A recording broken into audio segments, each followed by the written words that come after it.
"Colonel Alexander will see you now," the secretary announced, her voice echoing through the pristine Pentagon corridors. I watched through the one-way glass as my father, Lucas Davis, straightened his tie, my mother, Elizabeth Davis, smoothed her blazer, and my brother Mason Davis checked his reflection one last time. They had no idea that Colonel Alexander, the person who would determine the fate of their defense contract worth $12 million, was me, Delilah Griffin, the daughter they had disowned 5 years ago for choosing the military over their precious family business. I smiled as I adjusted my crisp army uniform, the silver eagle gleaming on my collar.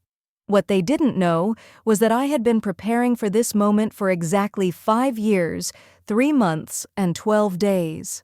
Every promotion, every assignment, every strategic decision had led me here, to this room, to this power, to this reckoning. My name is Delilah Griffin, and at 34, I am one of the youngest colonels in the United States Army. For the past 5 years, I've dedicated my life to serving my country while my family told everyone I was dead to them. But standing here now, watching them through this glass, I realize that sometimes the best revenge is simply becoming everything they said you'd never be. 5 years ago, they threw me out like garbage. Today, I hold their entire future in my hands. The irony wasn't lost on me that Lucas Davis, the man who built Davis Defense Contractors from nothing, was about to beg his own daughter for approval, the same daughter he called worthless and a disappointment to the Davis name. I had graduated summa cum laude from West Point, something they never acknowledged.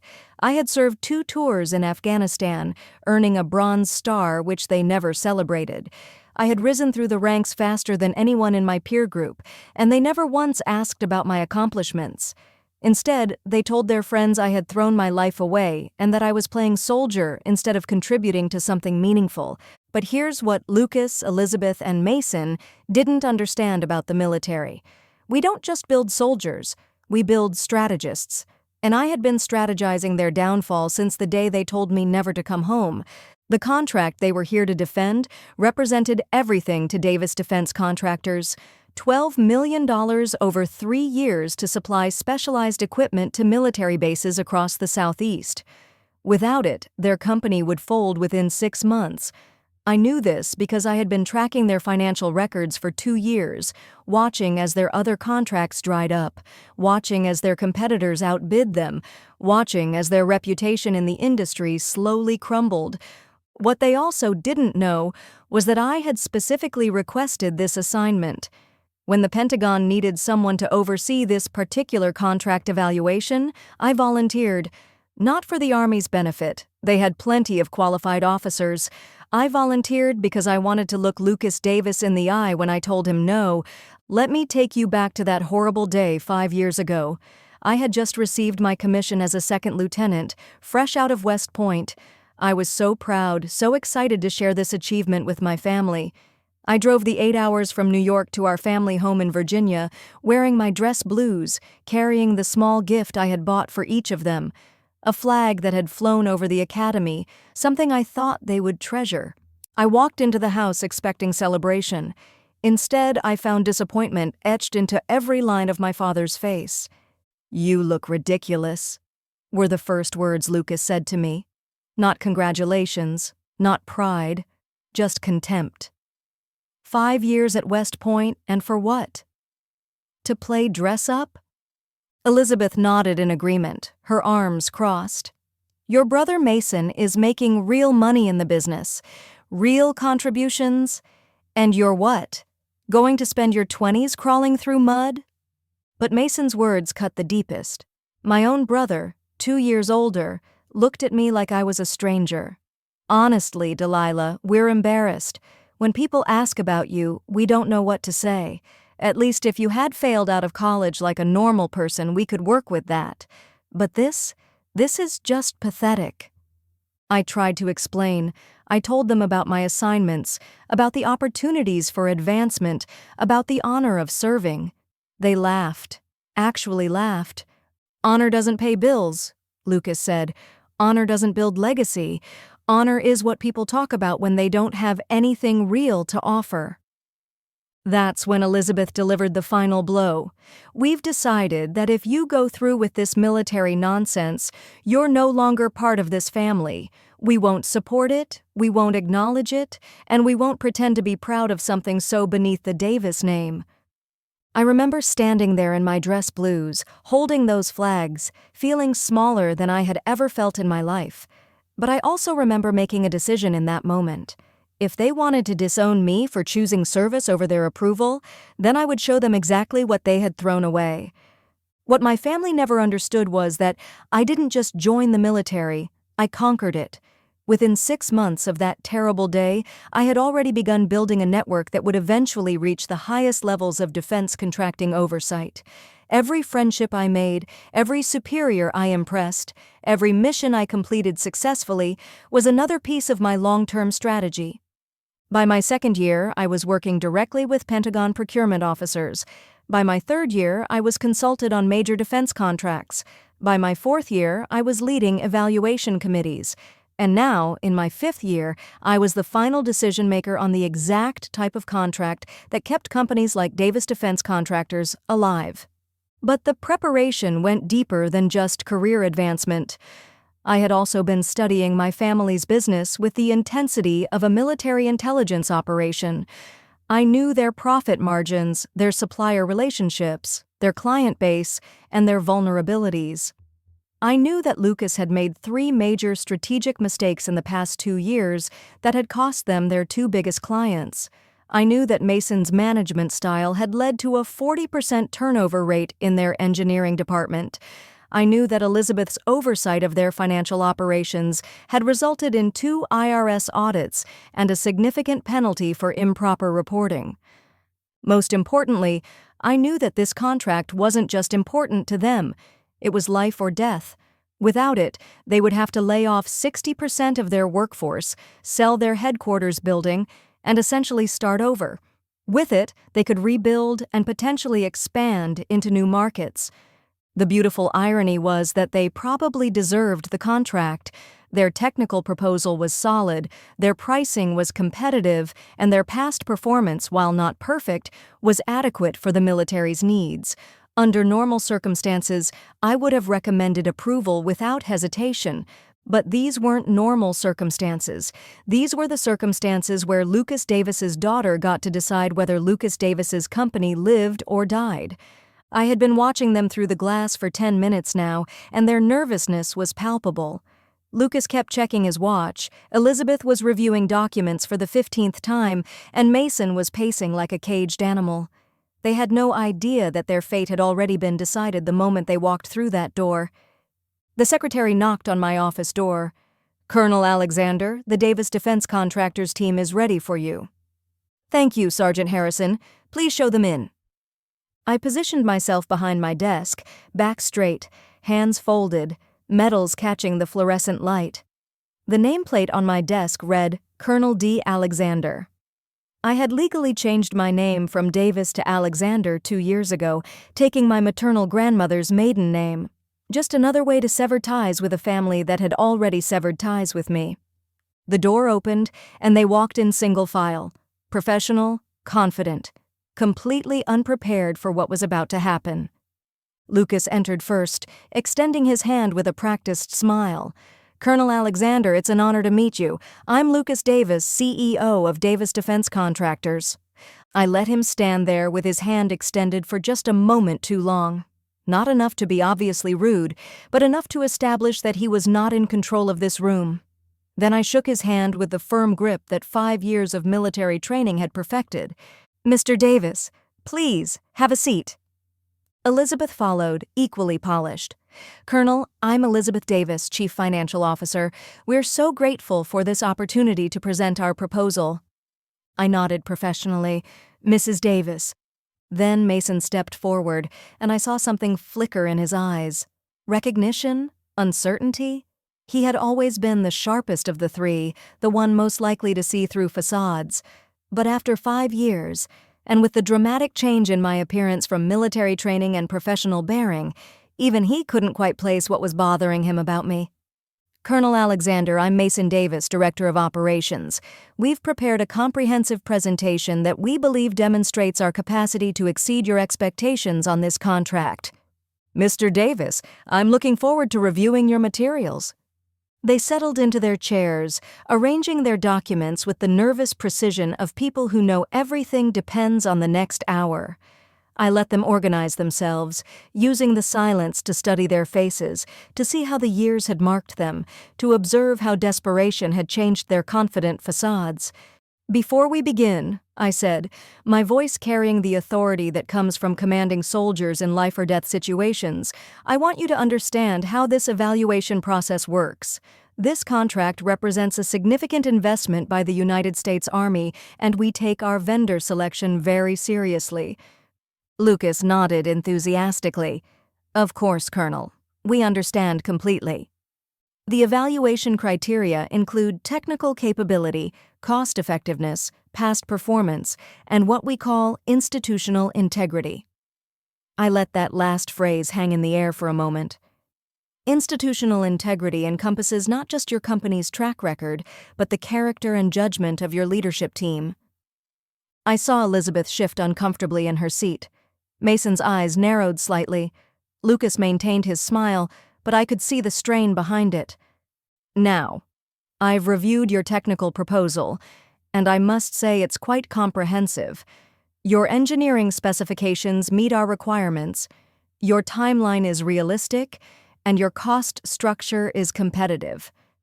I paused, letting hope build in their expressions.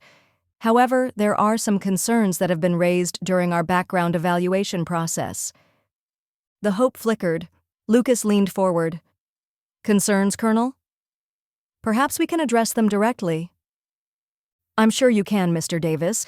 These concerns relate to your company's personnel management practices, specifically regarding family members who may have been excluded from advancement opportunities or recognition due to career choices that didn't align with company priorities. Now I had their full attention. Elizabeth's face had gone slightly pale. Mason was staring at me with undisguised suspicion. Lucas's professional mask was beginning to slip. I'm not sure I understand, Colonel, Lucas said carefully. Let me be more specific. Our investigation revealed that Davis Defense Contractors has a history of discriminating against family members who chose military service over corporate advancement. There are documented instances of promising individuals being disowned, disavowed, and excluded from family and business relationships solely because they prioritized national service over private profit. The silence in the room was deafening. Mason was now staring at me with growing recognition, his mouth slightly open. Elizabeth had gone completely white. Lucas's face was cycling through confusion, fear, and dawning comprehension. Now, you might wonder why the Army would care about your internal family dynamics, I continued, my voice steady and professional. The answer is that we've found a strong correlation between how defense contractors treat veterans and military personnel in their personal lives and how they treat military personnel in their professional relationships. I opened the file in front of me, a file I had been building for 2 years, filled with documentation of their treatment of me and cross-referenced with their business practices. For example, Mr. Davis, can you explain why your company has never hired a single military veteran in a leadership position, despite actively recruiting from business schools and corporate backgrounds? Lucas's mouth opened and closed like a fish out of water. Colonel, our hiring practices are based purely on qualifications and yet your own daughter graduated from West Point, one of the most prestigious leadership institutions in the world, and you deemed her worthless and a disappointment.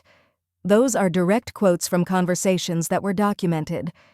Mason's face had gone ashen. He whispered, Delilah? I turned to look directly at him for the first time, letting my professional mask slip just enough for him to see his sister behind the uniform. Hello, Mason. The recognition hit all 3 of them like a physical blow. Elizabeth actually gasped. Lucas's face cycled through shock, fear, and then a desperate attempt to regain control. Delilah, sweetheart, there's been a misunderstanding. He started. Colonel Alexander, I corrected, my voice sharp as a blade. And there's been no misunderstanding, Mr. Davis. There's been a reckoning. Elizabeth found her voice first. Honey, we never meant... We were just worried about your future and we thought... You thought what, Mrs. Davis? That I would fail? That I would crawl back to you begging for forgiveness? That I would prove you right about military service being worthless? I stood up, my 6 feet of height enhanced by perfect military posture, and walked around the desk to stand in front of them. They had to crane their necks to look up at me, a metaphor so perfect it almost seemed scripted.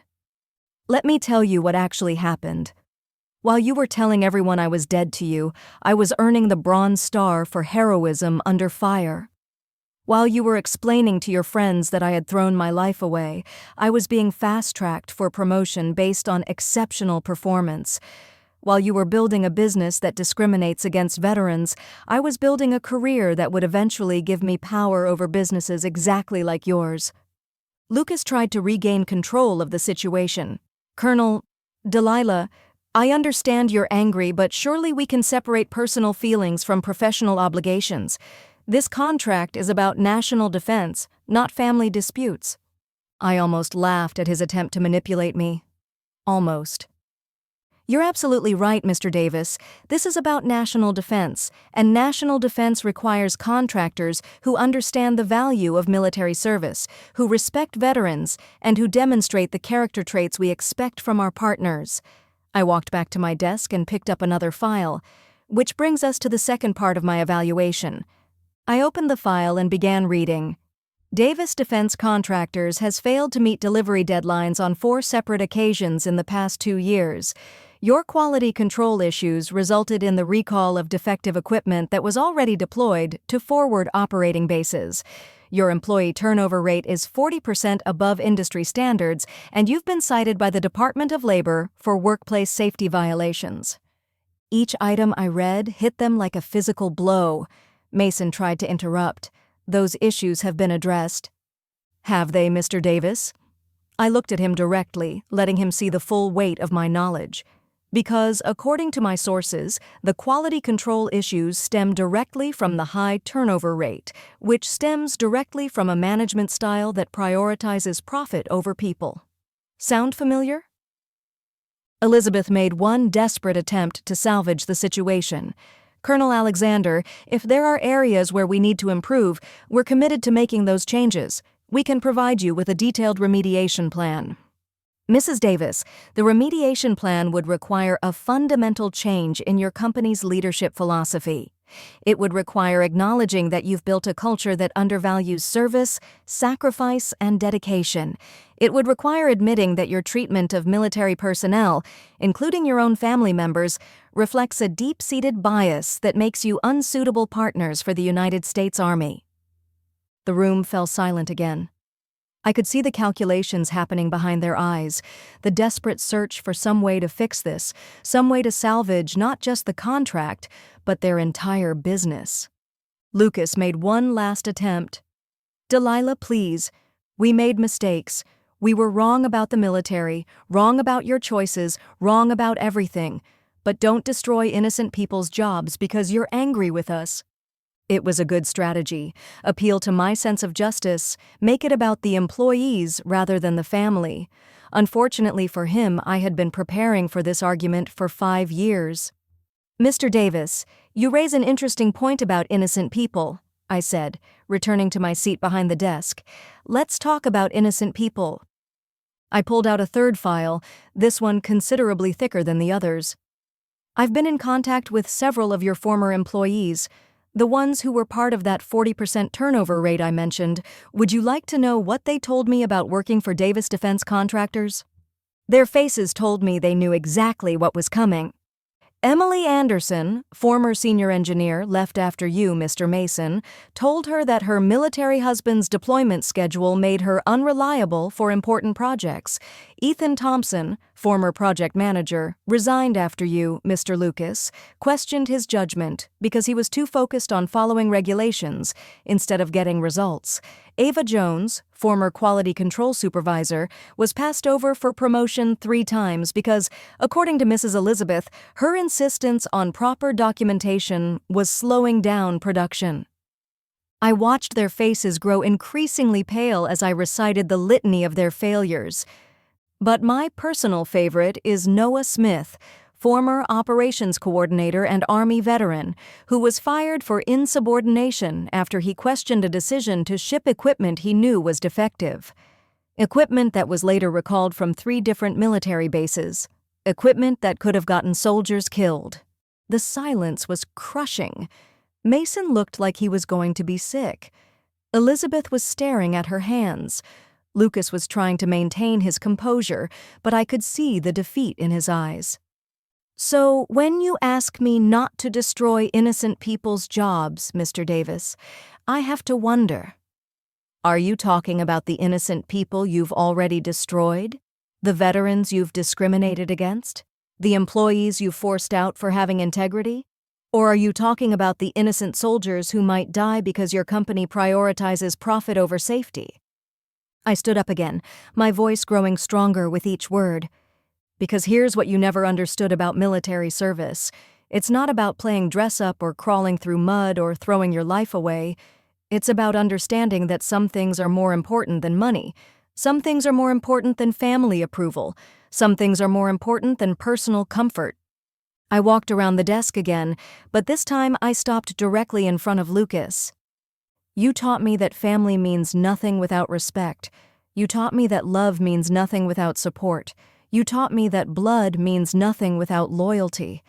Thank you for those lessons, Father. They've served me well. Lucas's face crumpled. The mask of professional competence finally fell away completely, revealing a broken man who realized he had lost everything that mattered. Delilah, please. I'm begging you. We'll do anything. We'll change everything. Just, please. I looked at him for a long moment. This man who had once seemed so powerful, so important, so impossible to challenge. Now he was just a desperate father who had realized too late what his pride and prejudice had cost him. Mr. Davis, the evaluation process for this contract has been thorough and fair. Every criterion has been carefully considered, every standard has been applied consistently, and every decision has been made in the best interests of the United States Army. I returned to my desk and picked up the official evaluation forms. Based on technical capability, your proposal meets minimum standards. Based on cost-effectiveness, your bid is competitive. Based on past performance, your record shows significant concerns but remains within acceptable parameters. I paused, looking directly at each of them. However, based on institutional integrity and alignment with military values, Davis Defense Contractors has been found unsuitable for partnership with the United States Army. Elizabeth began to cry quietly. Mason put his head in his hands. Lucas just stared at me with the hollow expression of a man watching his life's work crumble. The contract will be awarded to Hawthorne Defense Solutions, whose proposal ranked second in technical capability and cost-effectiveness, but first in institutional integrity and military partnership potential. I signed the evaluation forms with deliberate precision, each signature sealing their fate. Your company will receive official notification within 72 hours, along with detailed feedback on areas for improvement should you choose to pursue future opportunities with the Department of Defense. I stood up, indicating that the meeting was over. Gentlemen, Mrs. Davis, thank you for your time today. Sergeant Harrison will escort you to the exit. They sat there for a moment, stunned into paralysis. Then Lucas made one last desperate attempt. Delilah, I know I failed you as a father. I know we all failed you. But please don't let your anger destroy 50 other families who depend on our company for their livelihoods. I looked at him with the same cold professionalism I had maintained throughout the meeting.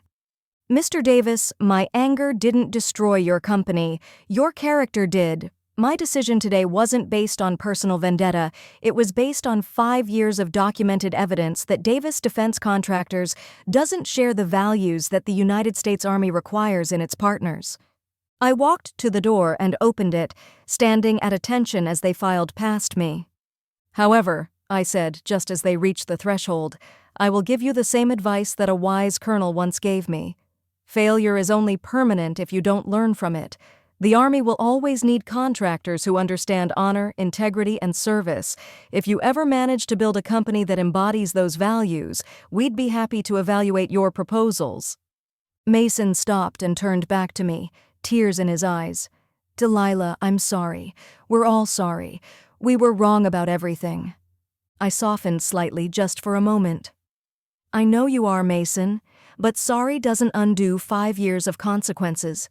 Sorry doesn't resurrect a relationship that you killed with your own choices. Sorry is just the beginning of learning to live with the results of your actions." They left without another word, walking down the Pentagon corridor that had once seemed so imposing to them, now just a path leading them away from everything they had hoped to save. I closed the door and sat back down at my desk, looking at the signed evaluation forms. 5 years, 3 months, and 12 days of preparation had led to this moment. 5 years of proving them wrong, of building something they could never tear down, of becoming someone they could never dismiss. My phone buzzed with a text from Colonel Ella Taylor, my mentor and friend. "Heard you had the Davis evaluation today. How did it go?" I typed back, "Justice served. Moving forward." Because that's what this was really about. Not revenge, but justice. Not destroying them, but protecting the soldiers who depend on contractors with integrity. Not proving I was better than them, but proving that their values were wrong. I opened my laptop and began drafting the recommendation memo for Hawthorne Defense Solutions, a veteran-owned company whose CEO, Major Elijah Brown, retired, had built his business on the simple principle that military service was the highest form of professional experience. As I typed, I thought about the conversation I would have with my team tomorrow, about the lessons learned from this evaluation, about the importance of character in contractor selection. I thought about the soldiers who would benefit from working with a company that understood their service, their sacrifice, their dedication. And I thought about the phone call I might receive tonight, when Lucas or Elizabeth or Mason finally worked up the courage to call the daughter they had disowned, the sister they had dismissed, the family member they had thrown away like garbage. If they called, I would answer. Not as Colonel Alexander, but as Delilah Griffin, the woman who had learned that sometimes the best way to honor your family is to outgrow their limitations. I would listen to their apologies, accept their regrets, and forgive their failures, because that's what leaders do. They rise above the failures of others and create something better. But I would never forget the lesson they taught me 5 years ago. That respect is earned, not inherited. That love requires support, not just sentiment, and that family means nothing without the values that hold it together. The Davis Defense Contractors chapter of my life was closed. The Colonel Delilah Griffin chapter was just beginning, and it was going to be extraordinary.